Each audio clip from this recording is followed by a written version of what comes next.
आमदार गोपीचंद पडळकर यांच्या स्टायलिश लुकने नागपूर अधिवेशनात सर्वांच्या नजरा।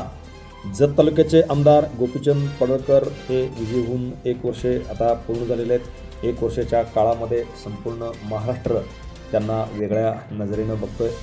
अनेक ठिकाणी त्यांचे धडाकेबाज भाषण, तर वेगवेगळे मुद्दे अतिशय चांगल्या पद्धतीने मांडण्याची कला व एक नेता व अभिनेता म्हणून त्यांच्याकडे संपूर्ण महाराष्ट्र पाहिला जातोय।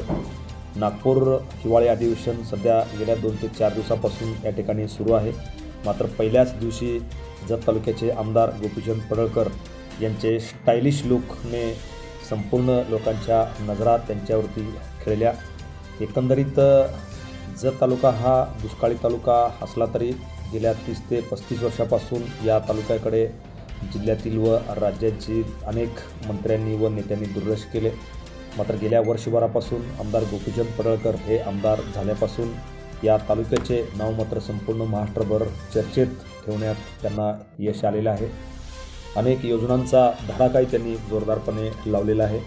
जत शहरातील 75 कोटीची नळपाणी पुरवठा योजना असो, हिंदी येथील MIDC असो, तसेच त्याबरोबर वेगवेगळ्या देवस्थानला कोट्यावधी रुपयाचा निधी आणणे असो, हे अगदी त्यांनी जत तालुक्याच्या दुष्काळी पट्ट्यामध्ये आणण्याचा प्रामाणिकपणे प्रयत्न केला आहे। त्यांच्यावरती विरोधक टीका करत असले तरी त्यांना आपण कोणत्याही परिस्थितीमध्ये उत्तर देणार नाही असा दावा करत त्यांनी मोठ्या प्रमाणात निधी आणण्याचा संकल्प केला आहे। त्यामुळे हिवाळी अधिवेशनात सुद्धा मोठ्या प्रमाणात प्रश्न मांडून जत तालुक्याचे नाव उंचीवर नेण्याचा त्यांनी प्रयत्न केला आहे। त्यांच्या या प्रयत्नाला मात्र जत तालुक्यातील अनेक जनतेने मोठ्या प्रमाणात साथ दिली आहे। नागपूर अधिवेशनात मात्र त्यांच्या स्टायलिश लुकने मात्र ते पुन्हा एकदा चर्चेत आलेले आहे। Press the bell icon on the YouTube and never miss another update.